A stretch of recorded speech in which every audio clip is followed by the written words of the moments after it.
All right, troops, welcome to the Action Elite. My name is Owen. Hello, Sean, J-Man, Charlie, and John. How are you? What's happening? And thank you for joining me tonight. So, now you might be thinking, why are you guys discussing the Expendables 4? That's so random. But Jimmy actually suggested this like weeks or months ago. He's like, I'd love to see you guys talking about Expendables 4. But we already did like a live stream on the Expendables like a couple of years ago. And it was before the Expendables 4 came out. So I was like, you know what? It's such a divisive film. I don't know if it's divisive. I think most people just think it sucks, but I just think it's an interesting one to talk about because I think I've ever watched it once, and I watched it the weekend there. And I thought, you know, this would be a fun one to discuss. I don't think anyone's going to get too angry about anything today because all criticism is valid for this movie. So I watched it at the weekend there, and I gotta say, I mildly liked it a bit more this time because I kind of knew it was happening. I like all of the flaws still stand. Like it looks cheap at times with the crappy green screen and CGI. On the other hand, there are some good fight scenes, and I love Statham. I love Tony Jaa and Iko Uwais. It's cool seeing them. There's some decent explosions, like in the beginning. It's weird. There's like some action scenes like start off cool, and then there's like CG which like ruins them.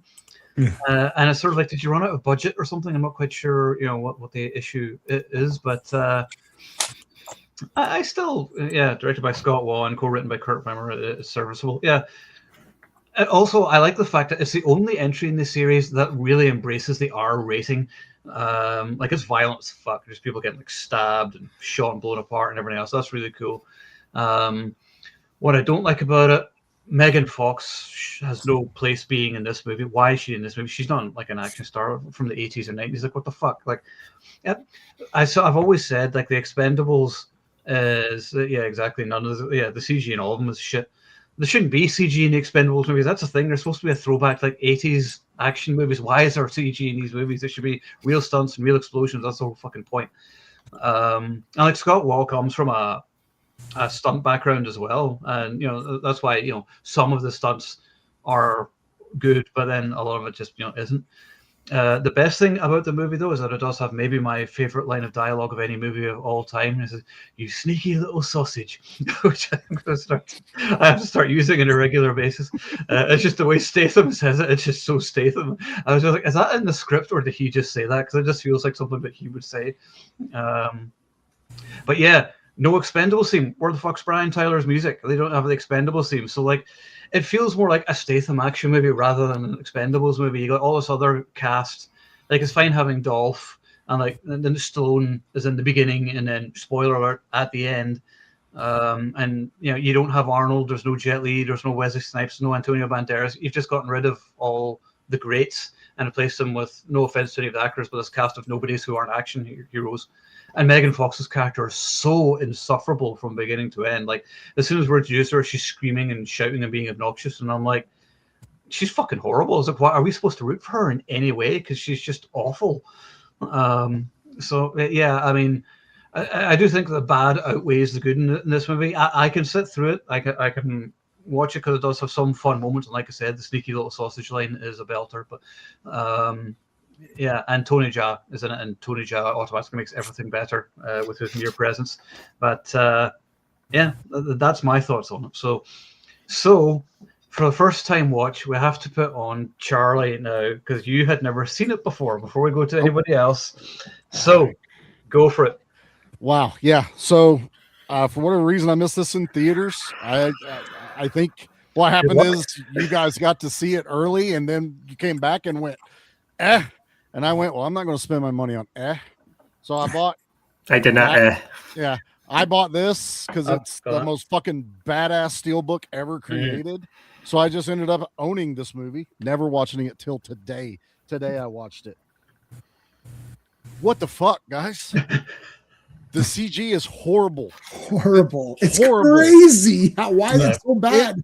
Cardboard cutouts would have been better. And I say that because eventually in the movie, there's fucking cardboard cutouts of airplanes on a fake aircraft carrier that you don't get explained about till after you watch them fight on them. And I'm literally going, that's how bad the budget is. Like, it's so bad they got cardboard. The budget was like $50 or something. Yeah. And 50 Canadian. Don't. Yeah. And this movie, I swear to God, spoon feeds every fucking plot to the audience. Oh, this is why we are doing this right now. Oh, we're doing this right now. If I gotta hear goddamn ear story one more fucking time from him, I'm gonna fucking just stab my own ears and cauliflower the shit out of them. I don't care. Dude, this movie sucks. Like, there were some fight scenes that were cool. I like the motorcycles on the fake carrier. That was, throwback to like Mega Force and Delta Force together. Made no fucking sense why we have machine gun motorcycles on a boat we're going to blow up with a nuclear bomb that looks like it came out of a Saturday morning cartoon. Like, that's not what nuclear bombs look like. Why does it have all of the goblins' pumpkin bombs as detonators all the way around it? Because the prop guy found them and like, these will be cool. The cast is nothing. Like, once Barney bites it, which I was like, oh damn, we went there. It's a Statham movie, and they go out of their way to not let anyone do anything. Let's lock all the Expendables up in the hold. Okay, they're there for like 15 fucking goddamn minutes of this movie, not doing jack shit until they pee on a hatch. That's not how a hatch door works. Yes, that's the worst scene of the movie. I hate that scene. Yeah, but Charlie, you missed out on all the amazing dialogue in that scene of golden showers and dumb jokes. Like, what is happening? The script was so I know. bad. It's just like, look. It was horrible, man. Like, Owen, I agree with you. There's moments that you're like, yeah, that fight was awesome, or there is some good action, but they kill it with then it's ruined. CG. Yeah. They fire a rocket at a tank, and the explosion happens around the tank. It doesn't actually damage the tank. The helicopter at the beginning is CG. They had a real helicopter, but they CG'd the helicopter flying around. Like, it's enough to snap me out of this movie every turn. Megan Fox is insufferable. That now she's in charge of the Expendables. Why? There's no reason. Yeah, no reason at all. Like, and is she supposed to be like a military person? Like, who the fuck is she? Right. Like, come on. She's not even involved in the mission to begin with to establish her maybe being part of them. It's like, who are you, and why do you have a fucking Instagram filter on your face the first time we're introduced to you, and then later on we can see all the fucking veins and shit in your fake tits? I don't know why they made this movie. I don't understand. Then I'll tell you, the biggest egregious thing this movie does wrong is it has zero heart. There is no heart behind this movie. Barney's not dead. That's the thing. You're like, of course he's going to come back. Yeah. It was the most where did all these gunshots come from? And you're just sitting there going, it's fucking Barney. Who else is it going to be? Yeah. Like, of course he had to die to unlock the CIA fucking classified document. We all knew it was him as soon as he came on screen. Of course it's Andy Garcia. He's always a bad guy. Always. I like Andy Garcia. He's great, but he's fine. But, talking about genital warts, I'm like, why what was all the dick jokes? Like, the script was so bad. That's just like low rent as possible whenever it does that. Can I just interrupt you for a second? Because there's a point I just want to make before I forget. I'm sorry to interrupt, but I'll forget otherwise. The biggest problem this movie did, and I think we talked about this a long time ago, is that Barney is a fucking piece of shit in this movie. Like, he murders this guy, right?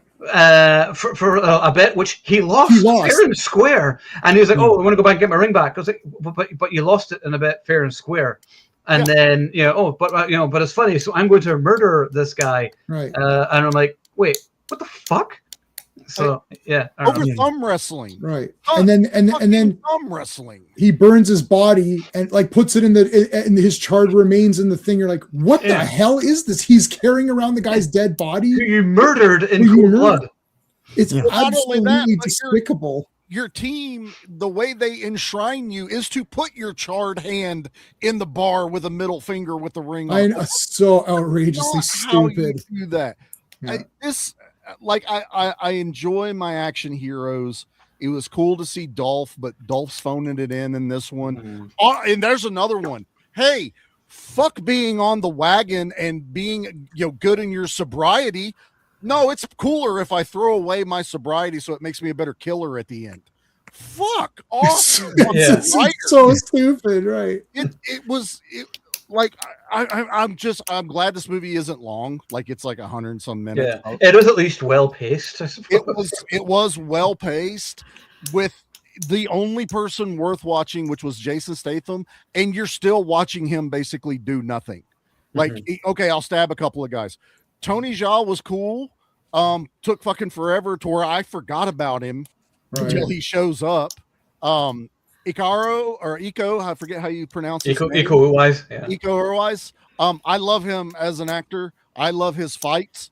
Not a great villain in this. Like, he just wasn't selling it. So there's not even a good villain for me to despise. I'm actually despising the team more than I'm despising the villains in this.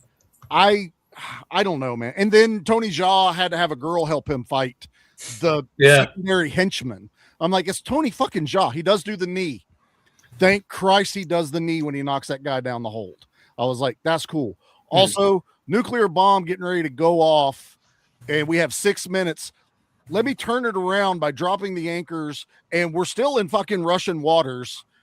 You're not getting out of that. Also, everyone's idea to get away from the biggest nuclear bomb ever was to get on little speedboats and motorboats, and we might be able to get away in time. Like, no, everyone's dead. Everyone there is dead. Like, there's no getting away from it. Barney would be dead again. It's asinine. I expected way more from this franchise. I hated 3. Like, there's only a few things I liked in 3. This makes me like 3. Like, I'm just like, even the non-Expendables in 3 had better fight scenes than this one did. 50 Cent was a waste. And why did we need the kid of Antonio Banderas? Like, right. And he talks about how he needs to avenge Barney and why he won't talk and he won't do all this stuff. And then you take his kill away from him and he doesn't get the kill. I'm going to let other people talk because I can sit here and bitch about this movie for hours.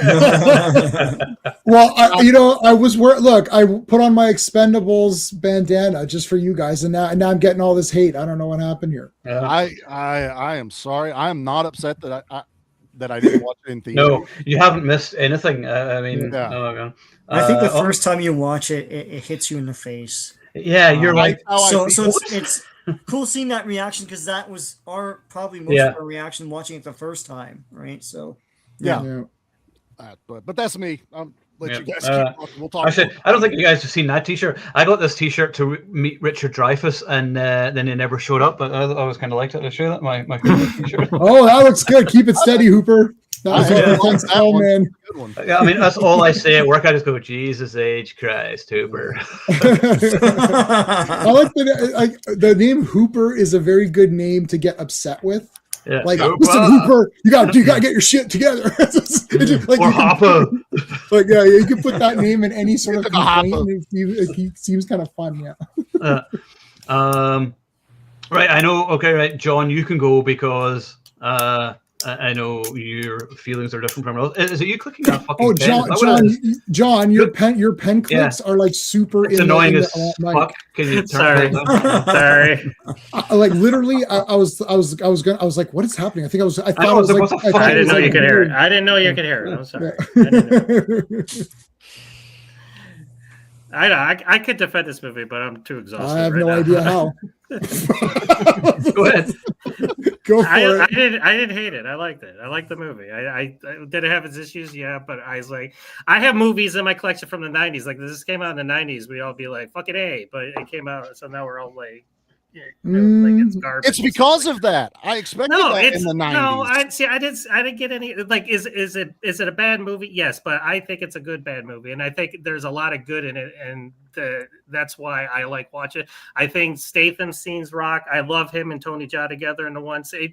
It was because they were supposed to do a movie called High Value Target where they were going onto a boat to get Somali pirates. So that was kind of cool that they were able to kind of do that. Iko Uwais I thought was awesome in it. I mean, what pissed me off was he wasn't like the bad guy. He it turned out to be Andy Garcia, which was kind of stupid.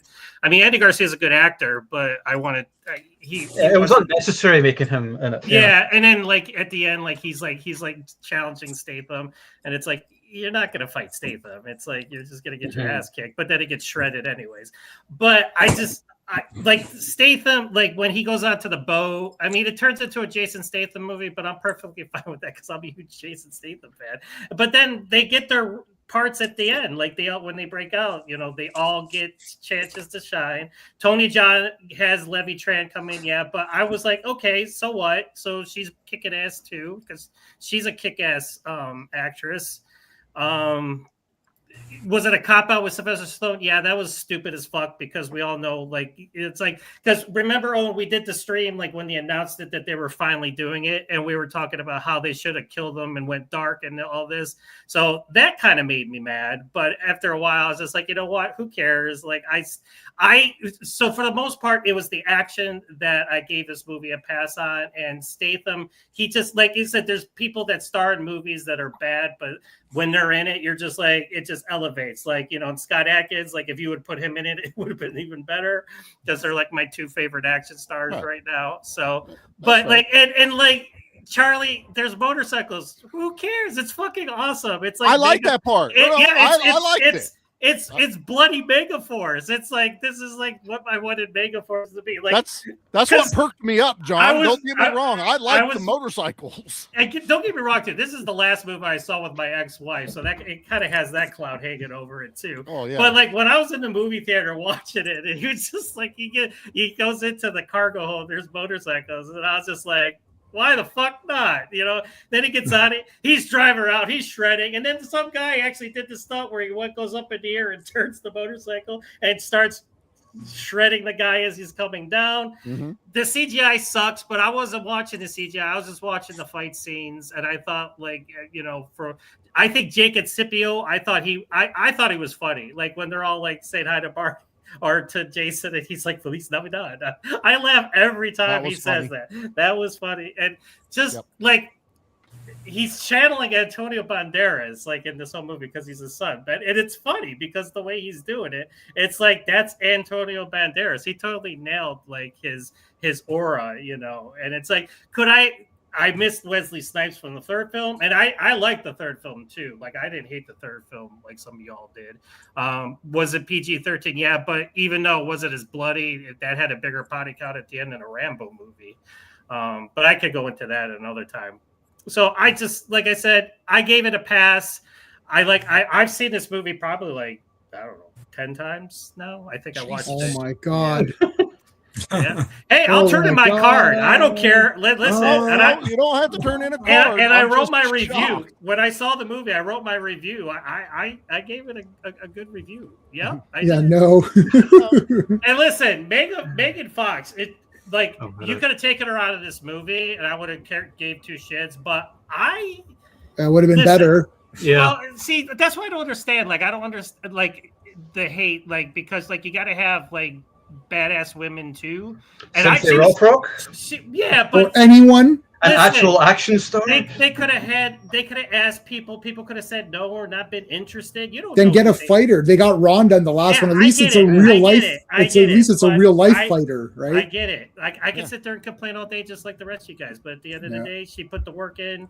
I mean, and if she was in a movie called Rogue, which Philip Winchester stole the show on that one, but I thought she did a pretty solid job as the star of that movie too. I mean, she could do action if she wants to. So, but she's annoying anyways. That's the point. It's not it's that she's in it, so that's a negative. But I didn't think she was as annoying. I was like, it's not okay. Whoa. Whatever. I was like, I don't think, and she wasn't in the movie the whole time. Like there was long. It certainly feels like it. Well, you know what? She wasn't, Jamie. Her irritation. Like there was like a half an hour to 35 minutes where you didn't see her at all because Jason Statham was on screen doing this thing. And his knife fighting in this movie is badass. Yeah. He does a lot of because like that was missing like from the third one.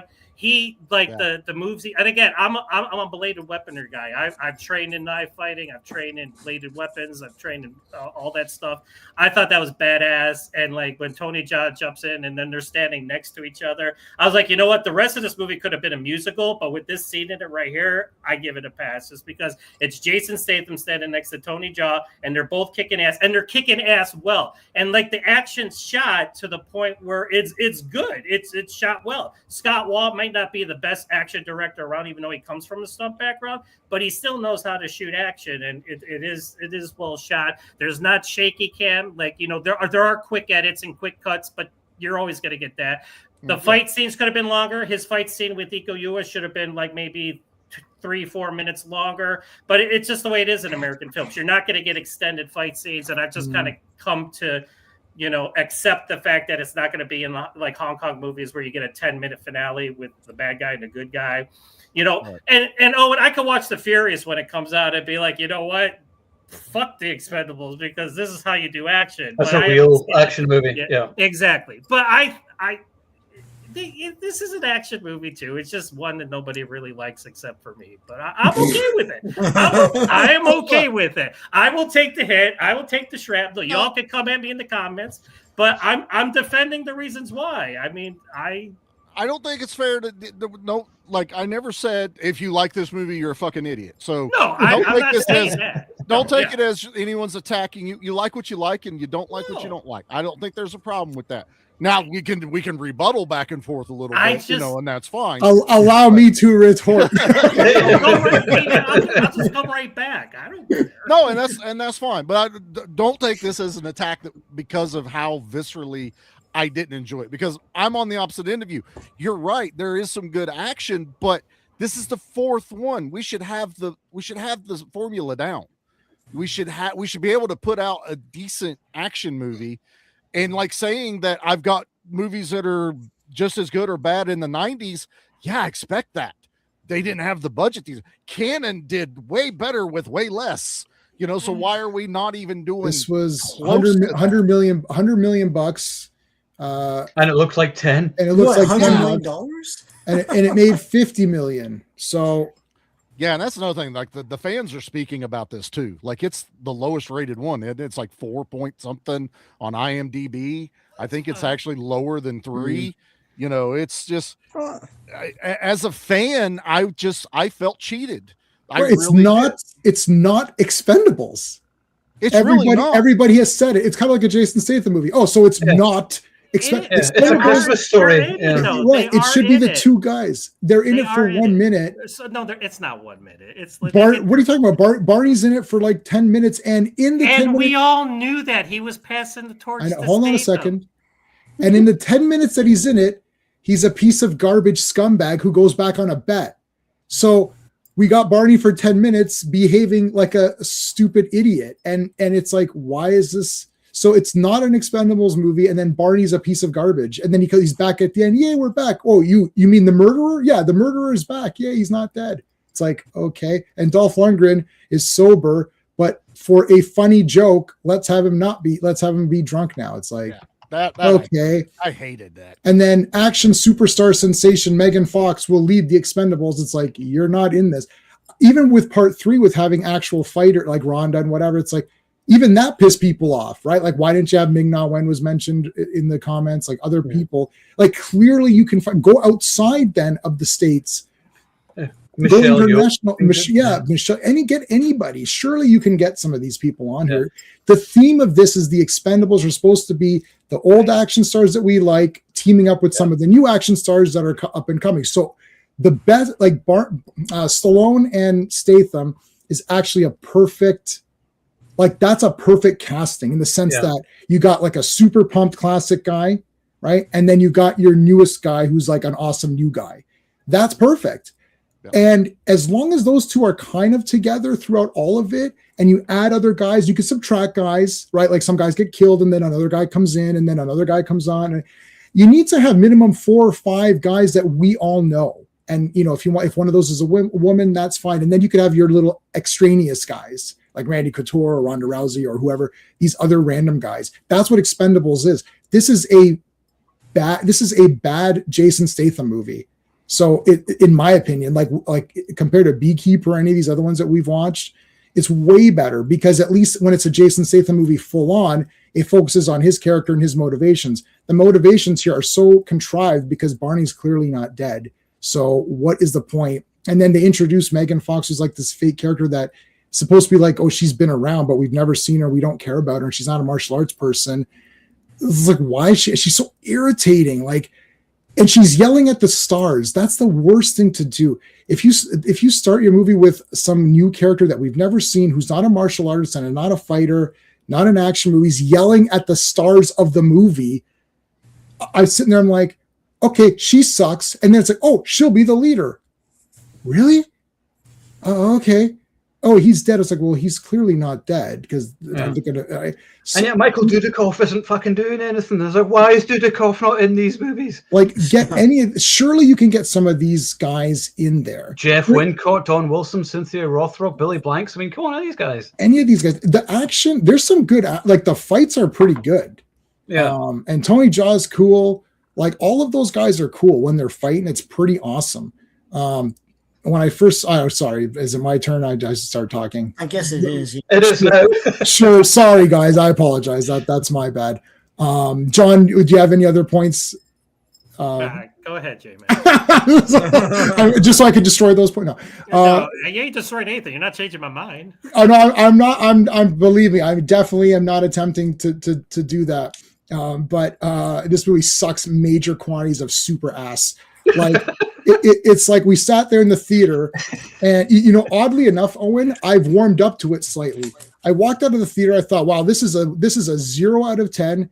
And I think Sean. Well, I'll let Sean tell the Steve story because Steve's not here, so Sean can tell that story.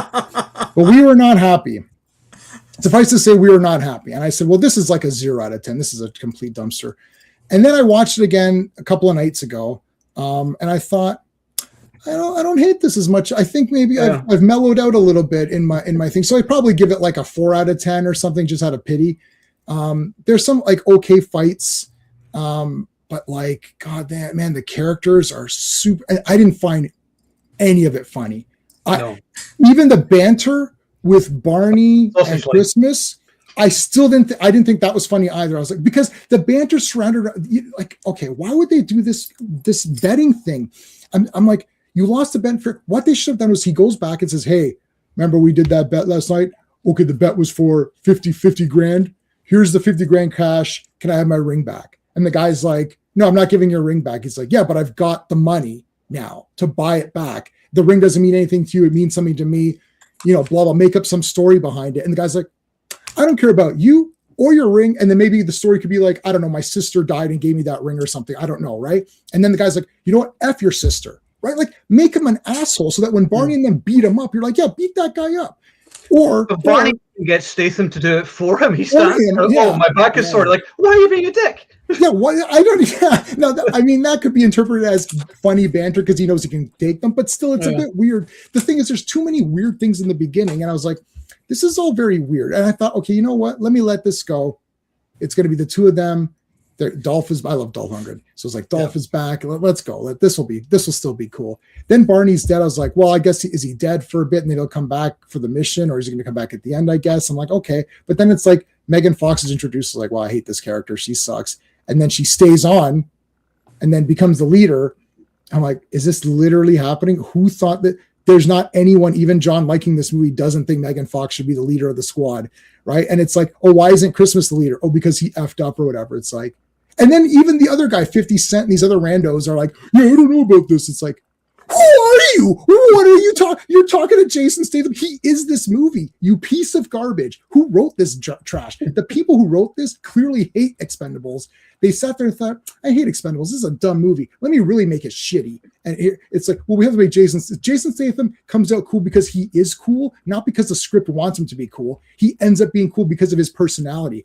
Everything in that movie, she's like beating him up and they're supposed to be fun. It's like, oh, look, we're going to have sex now. It's like, this isn't fucking funny. Like, let's get on with it. This movie's 100 minutes. It should have been 80 minutes. Like, literally, like the first like half an hour is complete utter crap. It's like, get to the stupid boat already. And they had the beginning where what's his face kills those guys. You're like, okay, he was pretty ruthless. He killed the wife, the kid. You're like, okay, that's a good beginning. Like that he came in and cleaned house. And then it's like, oh, it's a twist. He's not the real villain. It's Andy Garcia. Oh, you mean that action superstar Andy Garcia who's going to fight Jason Statham at the end? This is retarded. It's like, I don't understand. They literally hate Expendables. I can't, like, someone needs to prove to me that the writer of this doesn't hate Expendables because I watched this movie, looks like he hates it. He's like, I'm going to deconstruct this idea and have a bunch of yahoos. And then it's like the arc of Dolph Lundgren, which I whatever, of not drinking. And I know it's a throwaway line, but it pissed me off. Just like what Charlie's like, it's kind of pissed me off. He's like, but I like this. It's like, he's like sober now. He's wearing, I love the hair. He's like, why are you wearing this? He's like, oh, this girl likes Farrah Fawcett. So I got the hair. I'm not drinking anymore. And now he can't shoot because that's funny. I guess that's somehow supposed to be funny. And then it's like, now that he's a drunk scope. That was a funny joke. Right. That was right. Yeah. And then now he's a drunk idiot and now he's good. Like now he can shoot again or something. Like, I don't understand. Like, and he got drunk after what, 2 sips? Like, that was some strong shit that really made it's just the fights are awesome. All of the fight, like Jason Statham's fights are awesome. The movie is pretty much utter garbage until Jason Statham joins with Tony Jaa to get on that boat. And then from that point on, it's fine. But the problem is that you already had all this establishing stuff that sucks. And there's other Jason Statham movies which are way better because they can focus on him. If he's going to be the star of the movie and the only star, then he needs to be the only star, where it's about him doing something because he feels he has a Bruce Willis quality where you kind of automatically root for him for some reason. You're just kind of on his side regardless of the movie. You're kind of like, I like this guy. I want him to win, like, so if you give him a better story, then you're really in. Like Beekeeper, which is a 10 out of 10. Like, everyone hates those scammers. And then he's like a relatable guy and you're with him, right? Even the other one that we watched with the girl was kidnapped, you're still with them. Working Man. Working Man. That was at least that was way better than this. It makes me like that movie a lot more. A lot better. But man, yeah. It didn't help that I watched The Rock along with this movie. So that probably didn't help this movie. Where the characters there are the best part of it. But anyways, we'll talk about that next week. Yep. Plug for next week. Anyway, so this movie sucks. I'll give it a 4 out of 10 because I'm the most generous, humane, greatest person on YouTube, the nicest guy. 4 out of 10 for this garbage, and it should have been 0. I saw your super chat. Thanks, brother. I really appreciate that. I haven't seen Wrecking Crew. I'll check it out. I know Owen's watching it, so I appreciate that. Yep. Peace. The score for this is what annoyed me the most. The fact that you didn't have Brian Tyler's score. That's like having a Rambo movie without the Rambo music. Right. Because the guy hates Expendables. And I was like, he only created an iconic theme tune, so fuck that. Let's just have no theme tune whatsoever and just have some shit songs. And you're like, oh, okay. And then they actually have 50 Cent music playing. Oh, he's funny because he's 50 Cent and he is in movie. 6 out of 10. Wow, you're a saint. Wow. Anyway, Saint popcorn. Yeah. All right. I'm still reeling over this $100 million. Was a tax shelter? Like what the hell? Sean has not heard anything any of us have said. It's like $100 million. Like, no, that's a tax ripoff of some sort, man. It's gotta be catering. Anyhow, this is the first Expendables movie. I had to look this up. It's the first Expendables movie where Stallone had nothing to do with the script or story. And I think he walked off they were developing it and he didn't like where they were going and he noped out. And this is the first Expendables, it looks like, where one of the cast is one of the producers, and that's Jason Statham. And so the movie is Statham centric, right? So I think the problem with the Expendables movies, because I know people don't like 3 much either, and 3 isn't as bloody and all that, but because it's like PG-13 or something. But the problem with Expendables is, I mean, you've all said it. There was a promise made in the first one, and if you're a fan of these movies, then you stick to that promise. And it doesn't look like the filmmakers looks like it was. And the promise, of course, is this is a throwback. We're gonna use these movies to honor action stars of the past. Bring them back for one final hurrah type of thing. And as a result, it's going to be throwbacks to all the ways that you like these movies being made. It's like practical and and bloody and all this stuff. And I just think that was just a marketing ploy, because I don't. It's like I don't think anyone who gets into this franchise and makes these movies understands that. Like 1 and 2, 2 tried to stuff as many people as they could into it. And then 3, it's like, what's happening? And then 4, it's like double what's happening. What the hell is this? And because of that, if you're not sticking to that original promise, then the movies get a lot more hate as a result. Listen, the CGI sucks. I don't know what that. On the big screen, it's even worse. Yeah, it was terrible. The only thing I'll say about the CGI is that at the end where it's all green screen and stuff. But dawn is breaking. It is kind of eerie and haunting. I mean, it like the orange lighting and all that stuff. Whenever I think of this movie, I think of that. Probably because like the color association or something. It looks kind of neat to me. I do like the vehicles in this movie. They remind me of toy vehicles like G.I. Joe and Rambo, Force of Freedom. I love when they're driving those things that look like Awe Strikers from G.I. Joe. And that was a good action scene. That's awesome. Yeah, that's really cool. But every so often in that scene, they cut to some super horrendous effect. That's the problem. Like, I know. Like 3/4 of it looks awesome. The good here. Yeah. No, like every so often you look at it, it's like this is probably cool, and then they cut to something stupid. Yeah. The little chopper that Barney's flying at the end is very CGI and shitty, but remind me a lot of the chopper from Rambo Force of Freedom. Just me. I haven't. And the motorbikes. I mean, I know it's like Megaforce stuff, but remind me of the Rambo big wheel bike that had the guns in the front. Oh yeah, I know what you're talking about. Nerf things. Yeah. Yep. Anyway, that's just me. The whole cartoony plot of they're trying to start World War III. I mean, like, I hate movies that undermine A-bombs, like Dark Knight Rises and stuff. It's like, you can't just blow up an A-bomb and everything's fine. It's like, it's so stupid. There's it's like, you can't outrun the thing. You gotta be like 12 miles at least away. That's what I'm saying. Yeah, it's like, you Turn it can't around get in 12 6 miles minutes. in like a second, right? So, yeah. It's so ridiculous. But it's a very cartoony plot. I don't know. I've never understood these plots where Bond is filled with these. The James Bond, where it's like, I'm going to start World War III and I'm going to be rich. Really? And you're going to have cancer in 2 years. Like, what are you talking about? Like, none of this makes sense. Like, and every dollar is going to be devalued. Like, what are you saying here? Right. What's your business model here? This is it's show me a business plan. Yeah. And like Jason wanted me. I've told this story before, but like I had Steve on my left, I had Jason on my right, and we're watching this movie, and we're all just like whatever, right? And so Andy Garcia is revealed to be the villain because he's Andy Garcia, right? And throughout the whole movie, he's like Andy Garcia times a million. He's got that. It's called Garcia. It's like, what the hell? And Steve, so he's kibitzing with he's giving his big plot to Statham on that battleship, and Jason Steve really loud says, if I've said it before, I've said it a million times. Fuck Andy Garcia.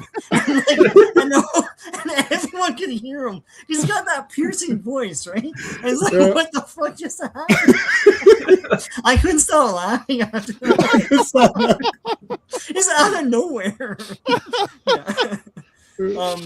Yeah. Look, the other thing, for some reason, two other things. I don't know why 50 Cent and Randy Couture are Laurel and Hardy in this thing. I don't know why stupid. It's so weird. It's like, why are they the big pairing?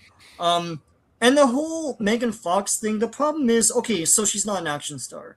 And they're breaking the promise because they don't understand what that promise is. They probably didn't understand that.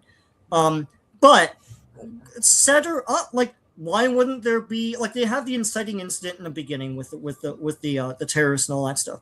Then cut to a mission where Megan Fox is fighting guys and stuff, or that's like what I'm shooting saying. guys or something like that. And then after that, have her yell if you really want to do that. I don't know. It's like they don't properly introduce her. They kind of establish that she's part of the Expendables in that scene where she's yelling at them because she's you're my boss. Yeah, Barney, you're my boss. Like, were you a secretary? Yeah, but where did this come from? It's like, and then when they try to show off her skills by having her fight Statham, she's out of breath in 1 second. It's not even part of the movie, but it's like, it's like Statham's fine, and she's like that in the very first time they're fighting. It's like, what's going on? Like, Right.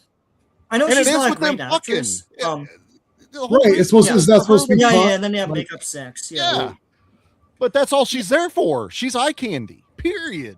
Yeah. Why didn't, instead of what Sean is saying, when they had that fight in the beginning, why not remove that scene and replace it with what Sean just said? Maybe the two of them could have been on a mission together. Yeah. Yes. And then after that, they're getting all, kind of horny for each that's other. why they're arguing. Right. That could be something, right? There you go. And just replace that scene. You only need 5 minutes. It could be the tail end of the mission. Yeah, this whole thing, honest to God, I'm not trying to accuse anyone of anything. It sounds like a tax shelter because it's like there's no effort. The CGI is shit. It's $100 million my ass. It's like I don't get it. It's like obviously something happened here.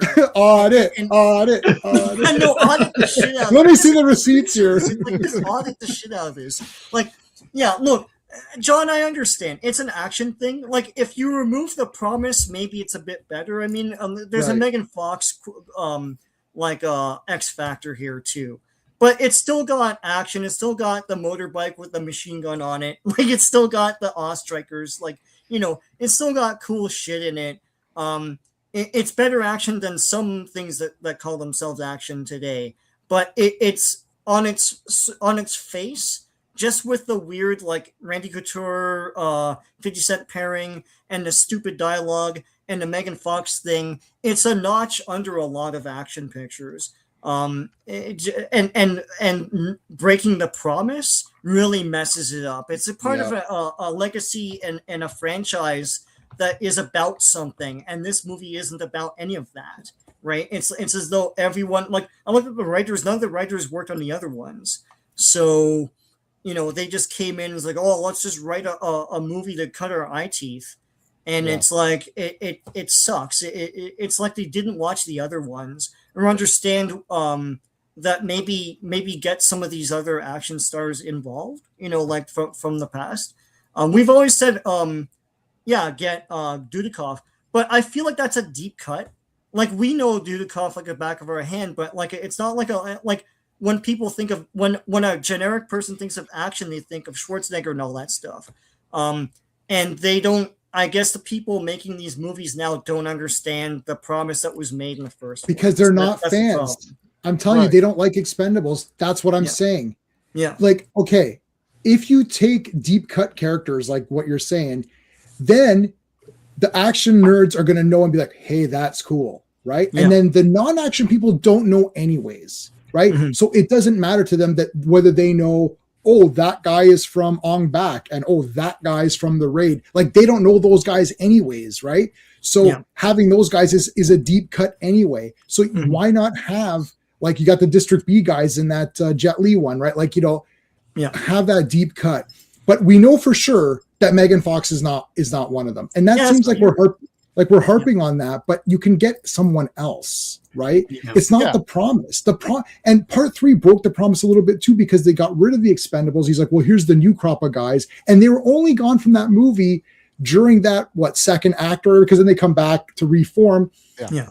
And I understood the plot, like, which is like, he doesn't want his buddies to get hurt. So he's getting this other team together and whatever.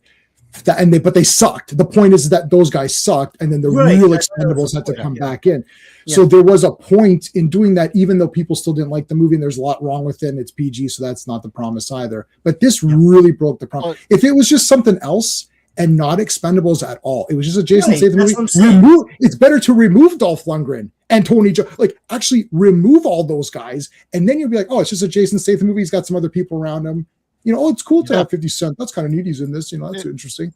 And then just make it about him. Like, have Andy Garcia be the big brain villain or whatever, and have him fight a guy or whatever. But like, that's fine.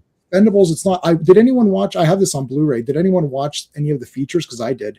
I did. Yeah, and it was interesting to watch them talk about it, because I did get the sense it's like, oh, we're trying these kind of a new direction. It's like, oh, the direction of garbage. It's like, we don't want a new direction. New directions are made for movies that are in new blood. No, we don't need new blood. The whole thing is about the old blood. That's what it's about. Yeah. What is this about? It's a boot. The To be fair, when you're into the third and fourth, that's when you're allowed to go into the deep cuts. That's when you're allowed to start bringing in the more obscure. And I know, I'm not sitting here saying Cynthia Rothrock should have been Megan Fox's character. No, I'm not saying that either. But you had a female director over the entire team that wasn't a very, difficult role, that wasn't very, action related. But had you put Cynthia Rothrock on there, we would have been happy that she was at least in the movie. It was the woman that was facilitating the exchange for the prisoners. Yeah. Sure. That could have been Cynthia, and we would have been happy. Sean articulated this perfectly. You put words to what has pissed me off. They broke their promise. Yeah. And that is a perfect way to put this, is they have part 3. I can almost forgive a little bit because we need to reach a broader market. More money, more people. Let's make this easier, accessible. PG-13. Let's dial back the violence. These dads are going to want to take their kids to it. Guess what? We don't have a problem taking our kids to watch bloody, violent movies because we're letting them watch. That's what we did anyway. Exactly. I was raised on this. So don't think you got to dumb it down in order to reach a new market. You just need to keep your core market happy and spending their money, because you're not going to reach these. 50 Cent fans didn't go watch this movie because 50 Cent was in it. Megan Fox fans and whoever the fuck she was fucking at the time didn't go watch this movie because she was in it. She was eye candy. That should actually piss her off. You're only in this movie because you're eye candy, unless you're okay with that. But they purposely put you in lingerie. They linger on you the entire time, and then they take all of your badassery away by locking you away for the most of the movie. And then also, we're going to make this whole big ensemble group where everyone's going to get their moments, but we're still going to do the fucking superhero thing where everyone walks as a group across the fucking deck of a fake aircraft carrier. And it's like, we're all just sitting here ready to be picked off by anyone with a gun. They're dead. Yeah. They're also dead. Grenades that only work depending on the situation. Oh my God. Because Randy Couture throws one around the corner and blows up one guy. But when Dolph throws one, the exact same fucking grenade, 50 people fucking die on the deck, and there's a lot of weird grenade. Explode. Like, it's just like there's no consistency to it. And that's where, if you were doing this in practical with a little bit of CG cleanup, it would have been easier to control. But now you shot a bunch of scenes, got back into post, and went, how do we fix this? Well, we can't do that now. Let's fix this now. Let's add a little bit here. Oh, that's horrible. Just cut it. Just fucking cut it. How do we get there? We don't fucking care. Just get him over there. These people suck in all their battle scenes. Fuck it. Put them in the brig longer, and let's talk to Jason Statham longer in this. That's what this movie felt like, was just fuck it and put it out there. And then I don't understand. He goes and becomes like a private, like even that security guard part where it's like, oh, look, it's funny because this guy's really annoying and he beat him up. It's like, what is this? Why is this here? And then they brought the joke back. These guys watching it on their fucking phone. Right. And I'm listening. I'm like, what the fuck am I hearing? Like, I thought my audio was fucked up. So I was like, why does this sound like something I've heard already? I can't. Oh, I really want to meet that guy. I want to have a drink. And then fucking slabs him. Right. If you're going to make that joke, make the joke. Take his hat off. Let him walk in there and let the guys go, the fuck? Yeah, do the joke then. They didn't even have the closure didn't work properly either, where there was like no time to react or anything. There's just like, so what was the point in this? You built this up and then you didn't fucking stick the landing. You're like, exactly. What? Yeah, the setup was him at the party, and then the payoff was nothing. And then watching it is funny because they're like, oh, I love this guy. This guy's great. This guy's so funny. It's like and then X, he's just dead. That the brother in Triple X was a huge fan of Vin Diesel. And then he's standing right there in front of him like, oh, I watch your videos all the time. They should have, like, for a moment forgot that this guy was, like, their enemy or that he shouldn't be there. But they're just like, hey, it's that guy. What the fuck? You're right here. And then, like, wait a minute. Then one of them have that realization and he kills them. And then that gives him the edge. Right. When Aikyo does that, where they were like, don't run in there, we'll get people in there. And he grabs that officer's clothes, throws it on, runs around the corner going, oh God, please don't. That was awesome. I was like, that's fucking awesome. That was awesome. And then awesome. he fucking annihilates all them dudes. Like, the fighting and stuff could be cool. They were touching it here and there. And then it would do like this, boom. And then boom. And it's just, that's all this movie was was just like, maybe no. I literally audibly would sit there and go, okay, that was actually kind of cool. And then it would be over, and I'd be like, what the fuck? Was that was that airplane cardboard? Why is that airplane cardboard? Oh, we're going to explain it to me 5 minutes later why it was cardboard. Okay, what if this had happened? Let's say Megan Fox leads her garbage team of the other guys, and they all get captured, and let's say Dolph Lundgren is like, no, I'm not going with you because you guys disrespected Barney, so F you, and you don't want Christmas as the leader, and he leaves. And then it's Tony Jaa, Dolph Lundgren, and Statham, and then the three of them have to go rescue those losers who are all trapped or whatever, and then it would have been like, okay, I get it. These guys were the Expendables, and they totally suck. Clearly, these three guys are the best, and then they come in and just do I feel like Tony Jaa wasn't used enough. No, I mean, he's like one of the best martial arts stars of all time. Of all time. Doesn't know what to do with them, though. It's like, this guy should be leading like so many movies, and yet they never do. It's like, oh, let's do this, whatever. It's like Triple X, The Return of Xander Cage. You had Donnie Yen and Tony Jaa in it, and it could have been this like awesome movie. I mean, it was okay. But it should have been awesome. They let him get his ass kicked by Paul Walker in one of the fucking Fast and the Furious movies. And you're just like, there's no planet that Paul Walker can kick Tony Jaa's ass.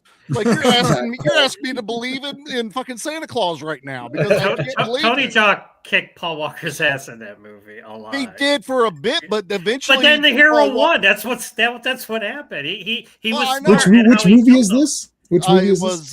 Fast 7. Oh, I stopped watching after I think 5 or 6. I stopped watching. I don't know. 9's my favorite, but it's still just to the point of sometimes you're just going to misuse these guys, but there was not enough Tony. I love the fact he goes, I like what you do with your eyes, and Tony Jaa like smiles. He's like, thank you. I was like, that was cool. I like that. That was good banter. So if Tony Jaa in that movie is fighting Paul Walker, the way it works is that when an awesome martial artist in real life is there, then the hero has to win because he's the hero. But the hero usually wins by outsmarting or doing something. He does. Okay, so maybe I didn't see the movie. I didn't see the movie. So he does get Paul Walker does get some hits on Tony Jaa that are a little bit like, really, because it's a close quarters fight. They're in the back of the vehicle, but he does, accidentally kill Tony Jaa. Basically, he throws him down the elevator shaft by tying that thing around. It's a Wile E. Coyote moment. So it's like a maybe okay, but not. It could have been better if they wanted to. Like, I didn't like Fast and Furious movies are. The Fast and Furious movies are Saturday morning cartoons, basically. So. They went to space, guys. I mean, I'm looking. I want to see the space one now. I saw that Hobbs and Shaw. Thought that was the worst piece of garbage of all time. I actually like Hobbs and Shaw. I liked it because it was filmed in Glasgow. So yeah. Well, and they get their asses kicked in it too. Like they all said, like how The Rock didn't want to get his ass kicked in a movie. The Rock gets his ass kicked in Hobbs and Shaw. I was getting an 8-hour tattoo at the time, so while that was on, that's gonna skew it. That could skew it, and I just thought this sucks, and I didn't want to tell I didn't want to tell my tattoo artist, can we change this? And he'll be all pissed off. And really,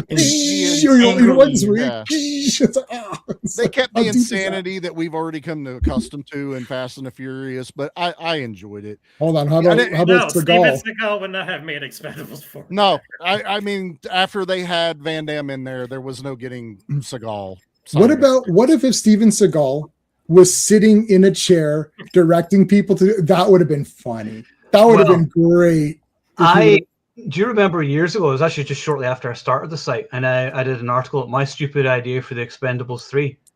Did I ever read that to you? Right? Oh, I don't know. This was before the days of AI, right? I came up with this idea, probably sitting in the toilet where I do all the best thinking. So this was the idea I had, and I was like, and I said, the boys are back in town for the last time. While attempting to rescue a group of hostages from human traffickers in Hong Kong, the Expendables inadvertently end up killing the brother of the local triad boss, Chow Yun-fat. He vows vengeance and sends not only his... is it the triad? It's the triad, isn't it? Yeah. And he vows vengeance and sends not only his deadly group of triad assassins, but also offers a bounty of $1 million for the heads of each expendable. The hunt begins, and every mercenary in the business is now after our heroes. When Yin Yang, Jet Li, Mr. Church, Bruce Willis, and Toll Road, Randy Couture, become the first victims, Barney Ross, Sly Stallone, enlists the help of his old mentor, Clint Eastwood, who now owns a smuggling business in Hong Kong. He puts together a ragtag team of mercs who have their own motivations. What ensues is a blood war where bullets are going to fly, the bodies will pile up, and only the strongest will survive. Clint Eastwood plays a character called Slim Pickens, which of course is a nice reference to the Western character. Liam Neeson playing Donnie Gall. Steven Seagal playing McDonald. Oh dear. And then I had Dwayne Johnson as one of the bad guys as well, and Michael Dudikoff.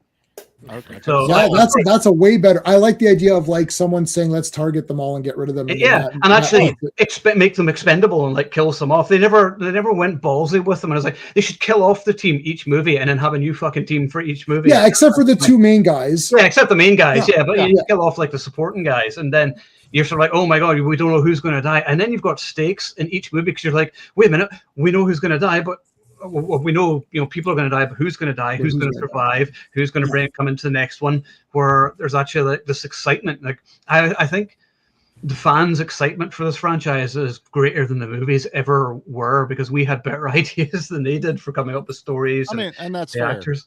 But we're also the first to let ourselves down once we actually watch the movies and stuff like that. And that's the problem. You brought up a good thing too about the entire premise of being an expendable. They say it all the time. We do this because we get paid. They're basically mercenaries. But then this team gets put together and they kick Jason Statham out, and no one stands up. Dolph kind of hems and haws a little bit, but even Randy Couture, who's been there since the beginning, just stands there like a fucking statue. Like what, you don't have a you don't have a 401k. Like, this isn't church holding something over your guys' head that you fucked up, earlier, and now you owe them this debt. It's like you guys are government guys now. Like, I was thinking that are they not their I thought that too in this time too. I was like, well, aren't they their own? Like, how can someone tell you you're not the leader? Like, it was like, who are you? I done forgot his name. Andy Garcia. No, from the originals, that he would get the phone call. God damn it! Like Bruce Willis, or who gave him the original call? No, the one with Mickey Rourke. Mickey Rourke. Thank you. Mickey Rourke. My brain went blank. Mickey Rourke was like, "I got some jobs for you," and lays out 3 or 4 jobs. Easy one here. Then I got this one in Valena, and then Church got brought into it, and he's like, "Okay, you're going to be doing this because I put that job out there. You were bidding against jobs against Schwarzenegger." So there was this competing companies, and now all of a sudden the person that should be leading this is kicked out. And like, are you also not saving any money you're making, and now you got to go take a fucking job and check the classifieds? And then you never even have Arnold in an opposing team, really, where they could have been clashing at some point, like a race against time or whatever, and like Stallone has a fight with Arnold, but they're too old, I guess. Well, but you could do something else. You could make in what was the movie with they had the one, it was a Bollywood movie, and they had the one guy from the one series, and then it was like either it was either Jawan or one of those, and they had the 2 guys, and one guy was from the other action series, and they had SRK and whatnot, and they team up, and they're like, oh, we're too old, and there's a great conversation like, we're too old, we can't do these movies anymore. Like, they don't say movies, but these missions are too tough, and the guy's like, he goes, oh, maybe a new group, maybe someone else will take over these missions, and the guy's like, now we're never going to stop. No. And they're like, yeah. They end up with like, yeah, we're never going to stop. Screw it. And then they go and fight. You're like, this is cool. Like, that would have been a great conversation to have with the 2 old guys. Like, we're getting kind of old for this. Like, yeah, it's like, well, I'm going to retire. No, I'm going to retire first. I think you're getting kind of old. You should probably retire. It's like, no, I think you should retire first. And that could be a funny banter. Yeah. And then they both like, there's so many opportunities if you're a fan of this kind of thing. I think it's just a missed opportunity. And I've always said about, a movie's trailer or its premise, does it deliver? That's how I'm rating the movies. I rate them on, their delivery of like what we say the promise. It's like, that is what I rate it on. Like Friday 13th, is it a good Friday 13th movie? Not, is it better than Die Hard, right? Like, or, Halloween is a 10 out of 10 slasher movie. So we judge versus that, right? So this movie is Expendables. It's called Expendables. That's what you're telling me is going to be in the movie, and that's not what I got. And then on top of not getting that, what I did get wasn't that great either. It's not like we didn't get it, but we got some awesome movie, right? Like if you called Beekeeper Expendables, you'd be like, man, that wasn't Expendables. Like, no, it was pretty good though. I don't know. Like, you're like, it's not like that's not what happened. Yeah. We were promised Expendables, and we didn't even get, whatever, Working Man or whatever. Yeah. We got one thing they did right. One thing they did right was the third movie, which was which I thought of all of them is funny. It's the one that has the most 80s style plot where he's getting a new team together, and I always thought that's what I always wanted to see, was getting the actual team together. I like that. Would you cool, where he's like going around, he's like preparing for mission. It's like, I like this guy, whatever. And that's what they always just do in these like old school 80s movies, where it's like getting the right squad for these things. And I just like Expendables 1 and 2 are very entertaining movies. I think the second one is probably my favorite because it's Van Damme. Yeah, of course. So that goes without saying. But the first one, still, although there is some CG in it, it still looks like it takes place in the real world. I love that Valena looks nice, even it's not a real place, but it's the only one that's like sunny. The other ones are like just look like they're in green screen or Bulgaria. But the first one has the harbor bombing scene and the basketball fight scene. And the thing is, like, the basketball fight scene is probably the best fight scene because there's emotional heft behind it, because this guy beat up Charisma Carpenter, who Statham's in love with. So therefore, Statham's going to kick his ass now because the guy hits women. So therefore, you're emotionally involved because the guy's a piece of shit. And there you go. But you're never really like that with many of the other fight scenes. You're like, okay, this is kind of a cool fight scene, but there's no emotion. Like, you don't really feel any real engagement with it. Right. You gotta want the villain. That'd be cool. The basketball guy. You need to be invested in not liking someone. Right. And that's the problem also when they're hiding the villain in a movie. It's like, well, I don't know who I'm supposed to despise. You're not giving me a clear. I like a mystery just like anyone else, but when it's Andy Garcia, and then the cherry on top, we've talked about it, like he's not going to hold up against a fight with Jason Statham, but Jason Statham still put the fucking knuckles on to take out. Like, you didn't need those. Fucking take the knuckles off. You could have just flicked Andy Garcia off the fucking boat. Like, you didn't need the brass knuckles. You didn't need all this other shit, And Barney taking away the kill. I mean, it was shocking, but even also, like, that would have been a cool thing at the end, though, where Andy Garcia actually is a fucking badass, though. And, like, Statham thinks, and he goes in and he's like, right, I'm going to fuck this guy up. Can't beat the classics. And then all of a sudden, he's like, does some, like, Seagal shit and, like, bitch slaps him or whatever. And Statham's like, oh, holy shit. And, Garcia actually does have fitness skills. Yeah. Then you're like, oh, okay, cool. There actually is some. But, there was just no thought. It's like, oh, we'll just have the crap CG helicopter come over and blow him to fuck. Like, oh, okay. Or there should have been like the twin brother of I can't pronounce his name. The Raid. He should have had a twin brother. It's the same guy. It's like, whoosh, oh, you didn't know that there's two of them. Oh shit. They have another fighter. At least there's something silly. Like, where's the fun part? It's like, where's the fun? There's nothing fun about this movie. And it's like. And it's the one that just relies on dick jokes the most. The other ones never needed that, and that's like the lowest form of humor. And you're just like, that was funny when I was 12, but you're watching it now, and then like the fact that they actually like put the ring on like a dick in the fucking bar, and you're like, really? I mean, that was outrageously offensive. And it's just offensive to our intelligence. It's like, this is stupid. And it's like, oh, he likes golden showers. Do you know what a golden shower is? Yeah. Do you know what an action movie is? Yeah. No, this. I don't think that you do. A joke once in a while is fine. Yeah. They hammered it too much. And also, one of the other things that was confusing me was whenever they were getting on the boat, and Jason Statham like turns the boat around, and Garcia turns around to the henchman and goes, "We got to go turn it back around." And he's like, "Fuck off! It's going to fucking explode!" And he shoots him, and then he looks at the other guy, and the other guy's like, "Look, my option is die or die. Like, fucking shoot me then, because I'm not going to make it back in time to get." Yeah, I didn't get that. That was weird. We're still not going to get away from the blast wave anyway, but still, it was like you're not threatening them because you're threatening them with death or death. Like, it doesn't make any sense.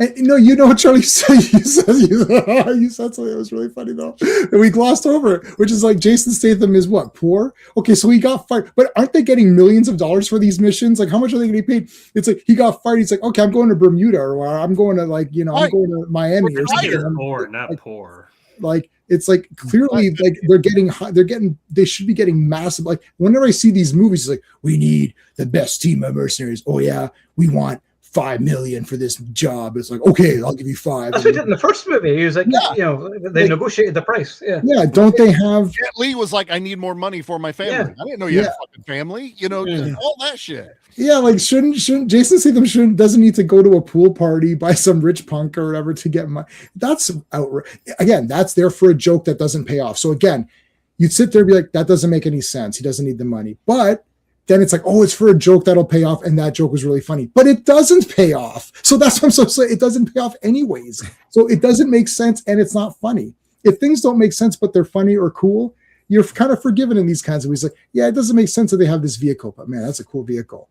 Right? Yeah. That's how we would say it. Mm-hmm. But here it's like, that doesn't make any sense. Oh, but there'll be something funny. No. Oh, then it just doesn't make sense and it's stupid. That's it. That's I don't know.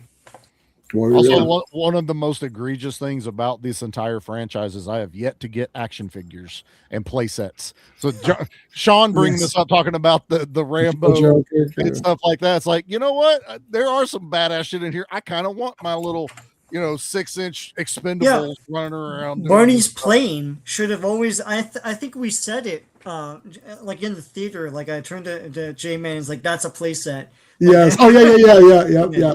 Yeah, we often point out play sets like while we're watching movies. So that'd be a good play set right there. Well, like this is what toy collectors do in the was it the second one where they're invading to save I forget who it is, but they drop down this fucking I-beam and it says knock knock down the sides. It's exactly like something from G.I. Joe, like the APC thing, and they have a joke written on it, and it's when they're going to go save Arnold, I think is what it was at the beginning. When I was watching this movie, because my mind was wandering, I actually thought this could have been retooled to be G.I. Joe.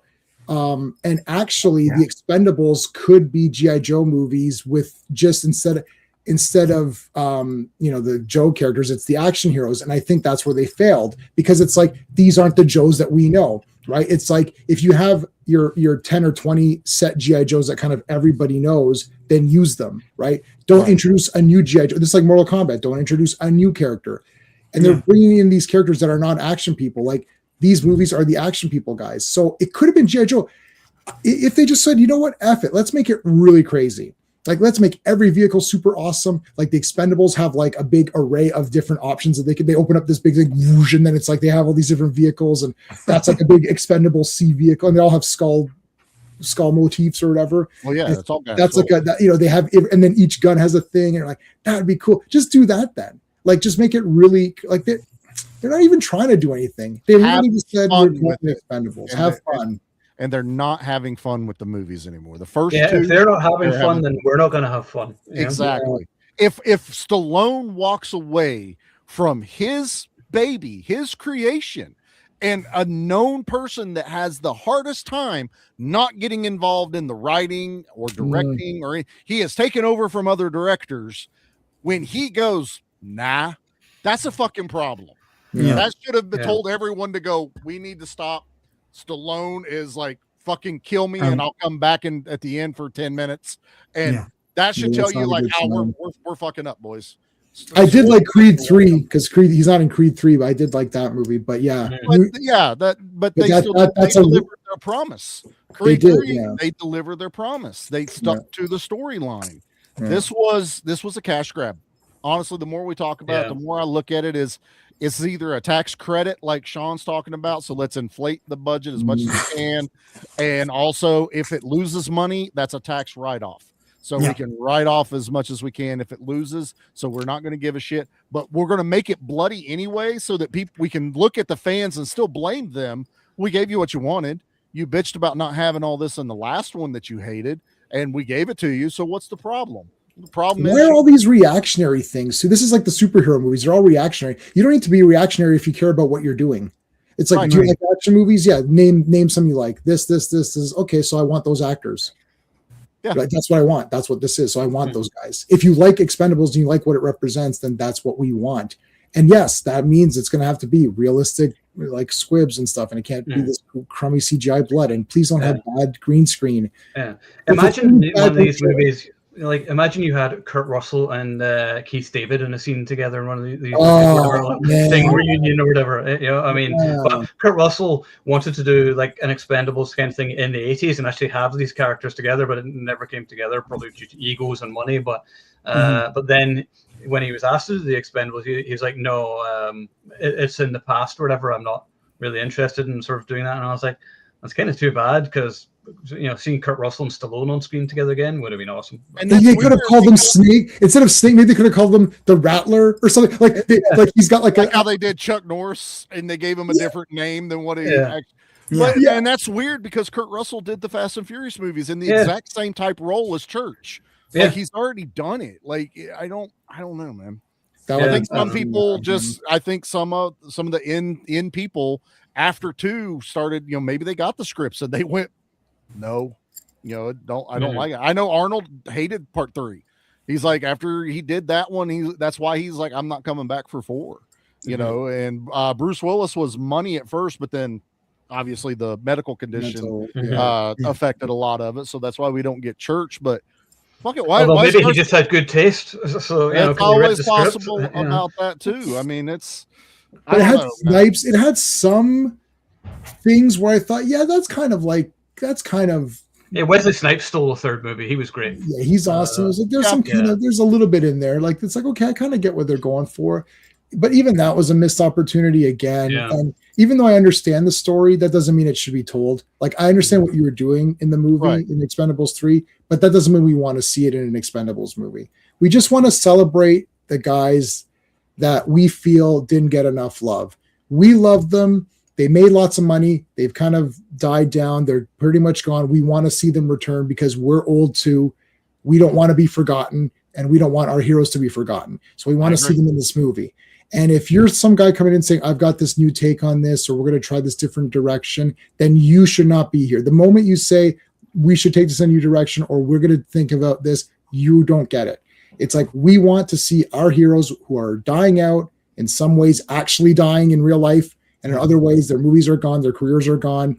We want to see them back on the big screen for a couple of movies, get as many of them as we can out of them before they're gone forever. We're getting older ourselves, so that's what we want to see. Why don't you? And you don't understand that.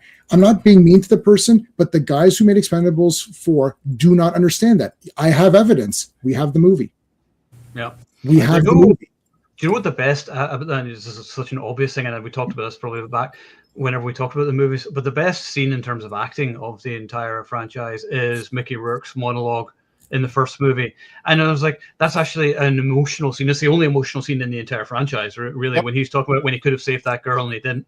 And just the guilt he's riddled with and everything. And I was like, that's something that they could have had throughout the series. It's just like they feel guilty or remorse for the stuff that's happened and they want to get redemption or whatever, but there's never even anything like that. It's just like nothing at all. It's just total like bare bones writing.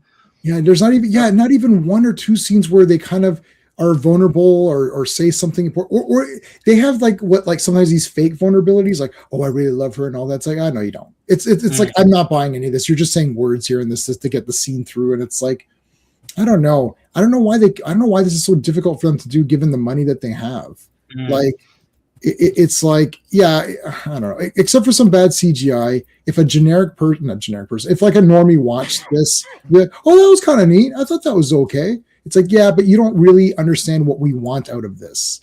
And it's a lot of responsibility, right? And it is a big responsibility, but if you can't do it, then just don't. I'd rather just have 2 Expendables movies and not have any more and be like, well, guys, I'm sorry.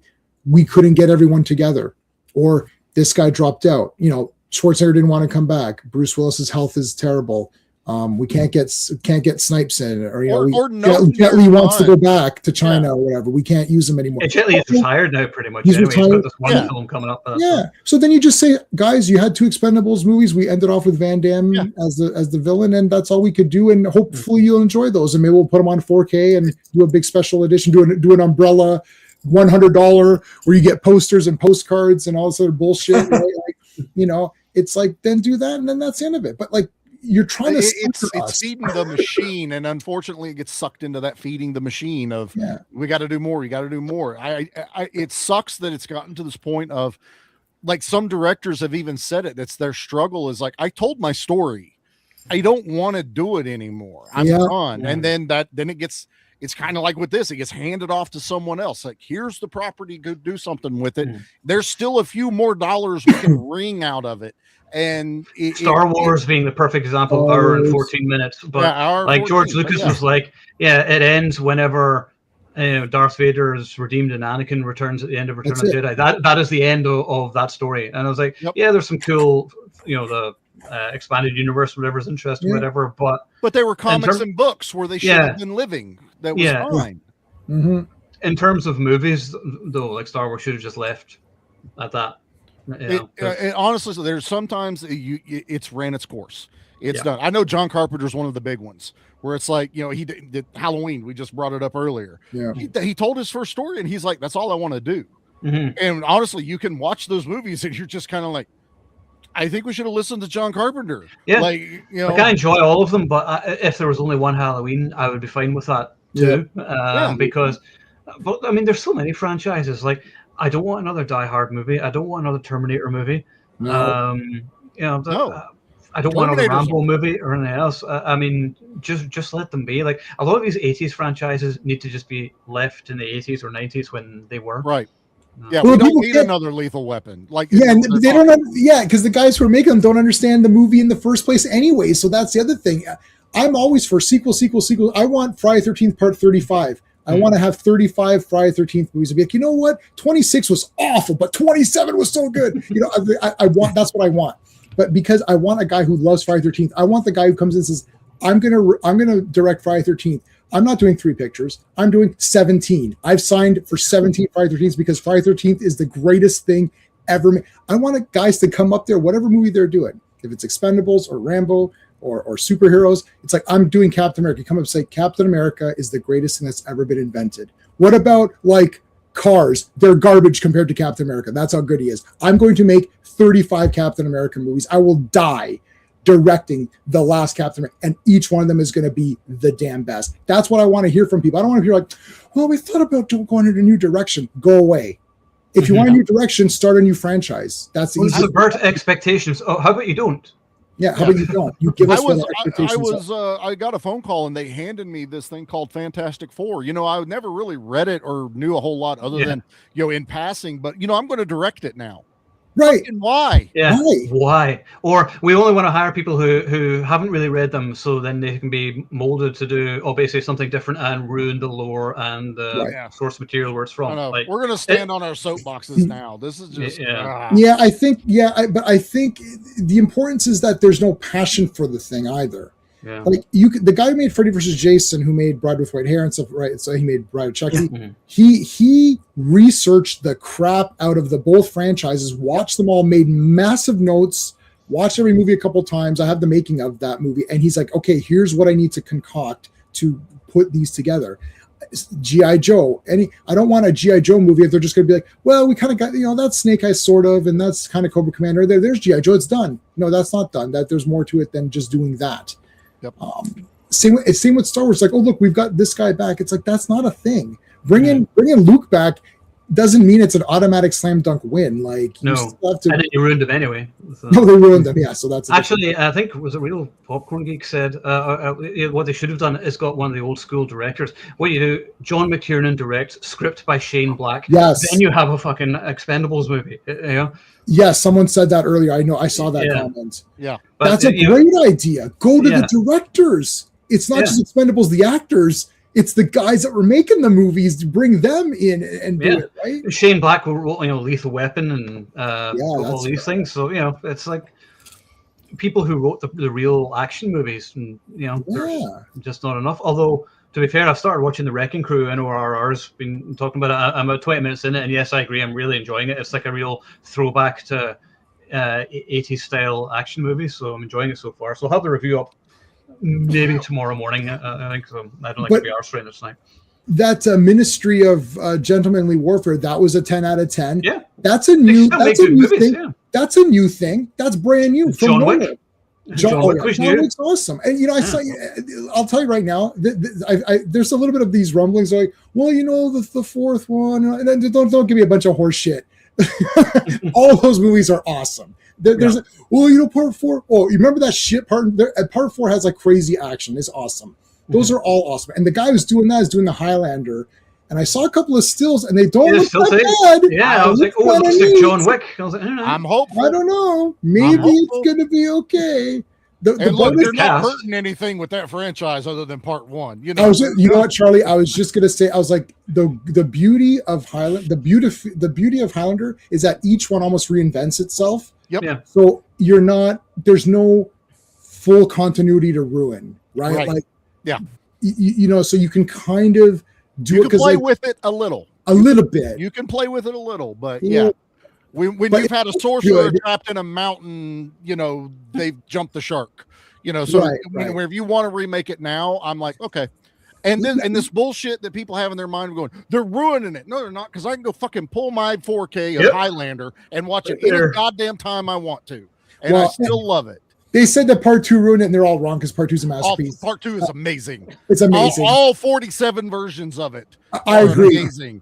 The 46th version was slightly off, but the 47th made up for that one. Cocaine was the greatest thing to ever happen to the Highlander franchise. That's all I'm saying, man. Look, there might be a world. I'm not saying this is true. There might be a world where I like part 2 better than part 1. I have to go now. See you guys. I don't know if I'm but it is close. I'm just saying in another universe. I didn't say in this universe. In any universe, there could be a universe where because it's got flying guys and it's got like your Highlander 2 is a masterpiece. What? Yeah, of course it is. Yeah, I have the Renegade cut on DVD.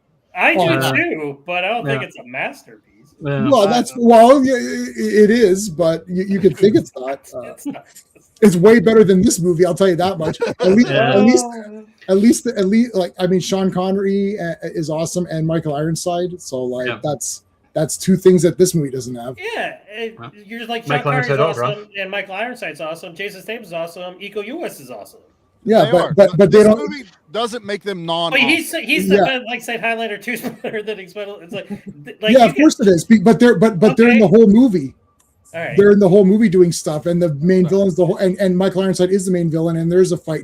He's the fake main villain, and there's another actor who's the main villain. It's like no, it's the real. It delivers on all. Walter Hill should direct a fucking Expendables movie. That would be a good. That's what we want. Yeah, that would be cool. Do you know?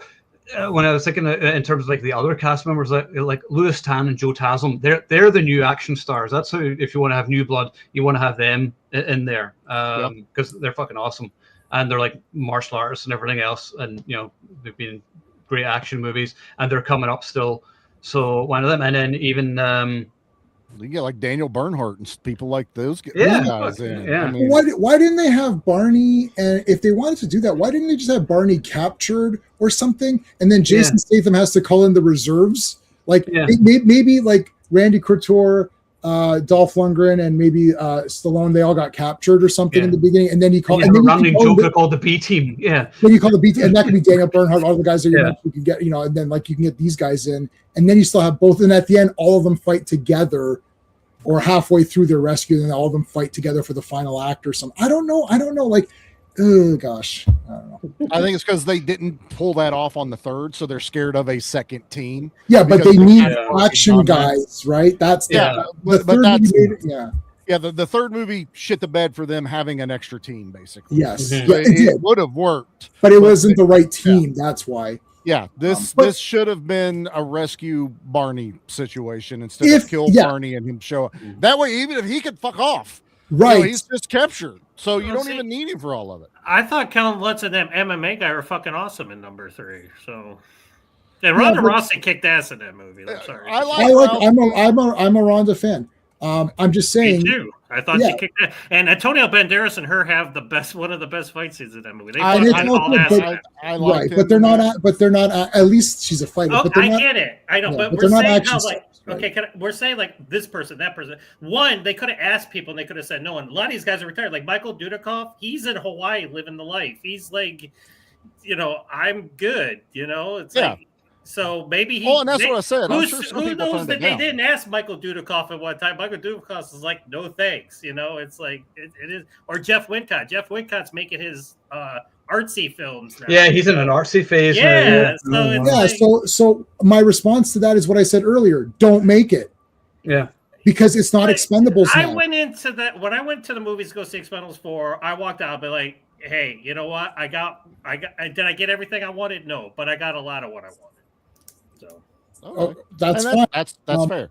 But think that's like, fair. I got nothing of what I wanted. well, that's fine. You got nothing. I got something. Like I said, I'm like when I watch movies, I give a lot of passes just because I love movies so much. I'm like, you know what, that part of it sucked, but you know what, this part was so much better, and it was like that whole middle part, and like I was just like, this is fucking awesome, you know. And then everybody got their scenes at the end, and you know, so.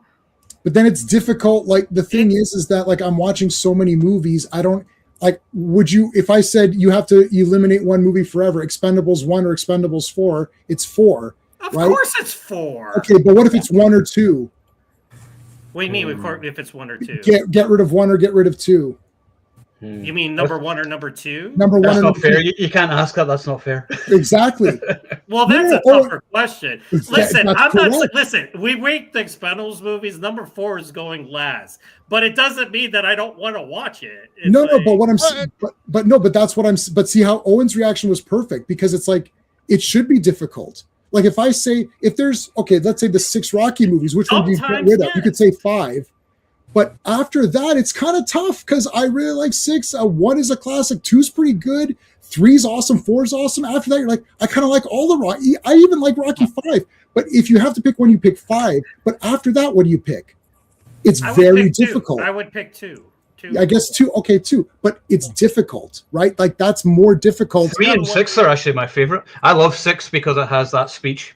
It's and this great. speech is one of the greatest speeches of all time. So I love The whole 6. movie. Yeah, sometimes and I 3 think 2 is better than 1, but yeah. I sometimes think that as well, Sean. But 3 has Mr. T in it, so therefore 3 is the best. I like Yeah. 3 and 4. So, I mean, Mr. Four T is are Mr. ones T, I love watching. but Dolph Lundgren's a monster, right? And I mean, if I want drama and all the other stuff, 1 and 2, they're perfect. But Yeah. if I want to really start getting more exciting and stuff like that, 3 and 4, like all day. Yeah, so that was my point. Wasn't my point was just I that know what you you're see what I'm saying? Like that's 5 movies that you really can't ditch. Even Rambo, you could say part 5, but after that, all 4 are pretty awesome for like different reasons. Like it'd be like I would not want to lose Rambo 3 forever. Like it'd be like, oh man, like it's funny though. You can do the Rocky and Rambo conversation of where it's like Rocky 1 and 2 are basically like First Blood, where they're more serious, and then from 2 onwards, it's like Rocky 3 onwards, where they become just a bit more cartoonish and whatever, and just are just popcorn entertainment from that point. But they have great points to make. Like Rocky 4 is just a fun movie, but Rocky 3 has a lot of great points. Rocky 6 has the most issues ever. Ain't about hard. No, of course, For yeah, sure. that's. But 3 is good too because it shows you get too comfortable in any job that you're in. Rocky 3 is Ronda Rousey's real life. Ronda Rousey, that's her real life. She became a super megastar, didn't care about fighting anymore, got her ass kicked by this girl who's like, Holly Holm, who's that? No, she's not going to. And she obliterated her. And then Amanda Nunes is a monster, so nobody beats her. But it's like, I mean, that's a real life story that we saw unfold in our lifetimes. So Rocky 3 has a lot of good points to make. And also Clubber Lang, if you remade that movie with Clubber Lang's perspective, you'd have a different movie, but a very interesting one of a guy who's like, I don't care about trainers. I don't care about looking good. I'm here to just destroy people and win. I'm going to win. I'm winning. That's a great movie. That would be Rocky 1. He's Rocky 1. If you rotated that movie. So Rocky 3 is popcorn entertainment for sure, but it has a lot of good points too. Anyway. Anyway, let's wrap it up there because I want to go watch the rest of whatever what that movie's called, the Wrecking Crew. I want to watch that. Also, just going back to something RR said, Andrew Koji. I was trying to remember. There's somebody else wanted to add to that list of people.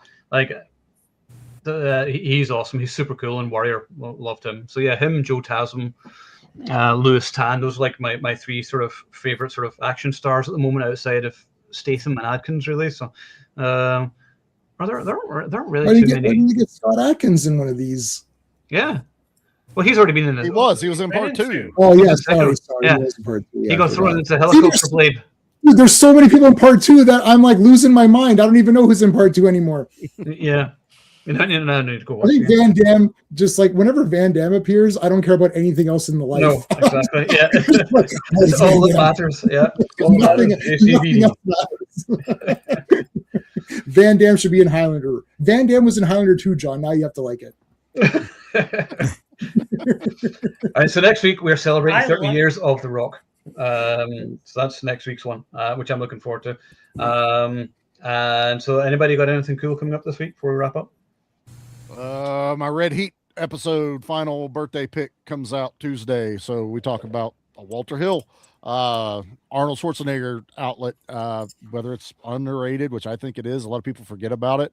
It's not your regular Arnie-ism kind of movie. We enjoyed the hell out of it though. So Red Heat. Yeah. Cool. Jay, Sean, I'm doing streams every day, so whatever. Yeah. Just subscribe and then yeah, you just see should what subscribe by now. Yeah. Like, I don't know what to tell you. It's every day, so just pick a comic. I'm sure I've reviewed it. I'll be seeing Shelter tomorrow night, the new Statham movie, so stay tuned for my review for that. I'm going to have the review up for Wrecking Crew either later tonight or early in the morning. I think that's about it. You know what I watched yesterday, which I haven't watched in years? I got it on 4K recently. Air America with Robert Downey Jr. I haven't seen that in years. It looks great on 4K. Oh my god, yeah. If I have a Blu-ray of it, by the way, Jay, in cellophane wrapper unopened, if you want it, because it's going to go to Goodwill otherwise. Oh, okay, cool. No, don't give us Goodwill. That's bullshit. That's a scam. Yeah, I don't want to do that. Yeah, but I just do that whenever no one else will take it. So, I'll take it for sure. Awesome. all right, Wrecking Crew time. All right, boys. So thank you for joining us tonight. And remember, if you are watching, you are the action lead, and we will see you next week.